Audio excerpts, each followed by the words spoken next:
Most e-commerce brands are running their Performance Max campaigns the wrong way, and as a result, it is completely ruining their chances of scale for their brand. So in this video, I want to go over the new way of running Performance Max campaigns right now, one which I've never really talked about on my channel, but it just performs better. The first way in which so many brands just mess up their Performance Max campaign is by just fully focusing on segregation and the bids and budgets. As a result, they struggle to scale profitably. The second thing most brands do wrong is that a lot of them completely disregard the deeper algorithm and what the actual algorithm wants when it comes to scale. And because they're only running the Performance Max campaigns one specific way, this is forcing the algorithm to only go after one kind of traffic, which we'll be covering very shortly. And as a result, the sales are very limited. The main reason why the old way of running Performance Max campaigns, where it's just based on budgets or bids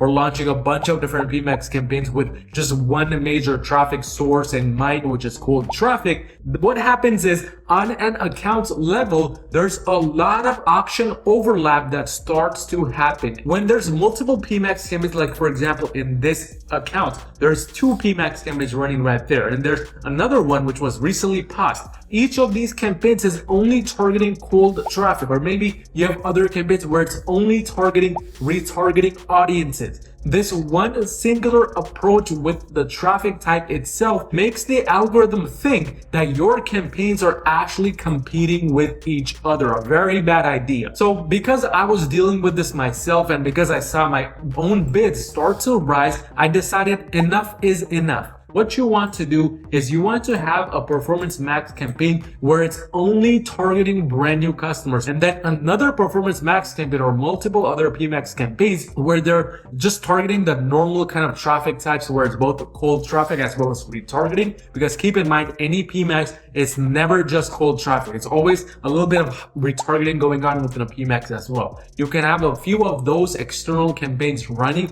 or you can only have other retargeting campaigns running with this new customer Performance Max campaign. And the way to set this up where a Performance Max campaign is only targeting cold traffic is the following. If you go inside a Performance Max campaign, you can do this while you're setting it up or after you have set it up, and go on over to settings. From settings, you'll be able to see the option of only enabling this campaign for new traffic only. And the way it's done is under customer acquisition. What you want to do is you want to check this box right here, which it says optimize campaign for acquiring new customers. And what will happen when you check that box is now, as it says right here, the bidding options will only be optimized for delivering ads to new customers only. Once you check this box, what you want to do is you want to only bid for new customers. You don't want to choose this first circle because that would just mean you're bidding a bit more for new customers and a bit less for retargeting, but you don't want that approach. You want an approach where everything is separate. That's exactly why we implemented it within this brand, why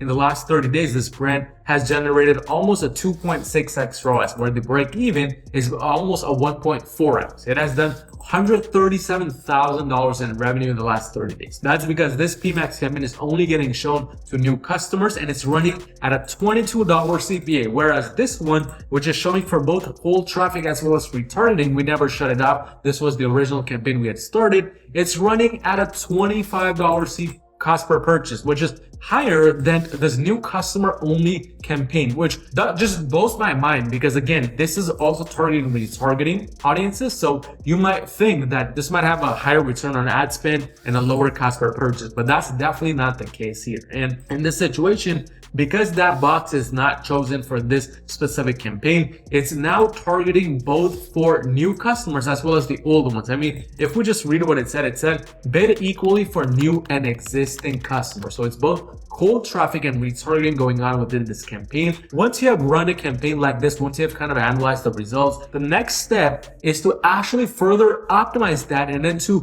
take your strategy to the next level by adding more campaign types. In terms of optimizations, fairly basic and straightforward. Is as simple as going to the inside section, adding the keywords that are good keywords to your titles, descriptions, etc. Just basic product feed optimizations. Or you could be going to asset groups or just going to listing groups and testing run with maybe asset groups where there's images in there or there's no images in there, it's feed only. Testing different things, doing further optimizations there. Or what you can be doing is now launching a campaign where it's further only retargeting Performance Max campaigns or targeting more Performance Max campaigns where it's both cold traffic as well as hot traffic. Now, to make a Performance Max campaign retargeting only, it's fairly simple. You can have it done within the asset group section by just choosing that given audience and making this campaign just target that via the audience signals, which is, by the way, one of the only ways to do it with the PMAX. You can do further testing by launching standard shopping campaigns and then making them retargeting only. There are just so many different things you can do,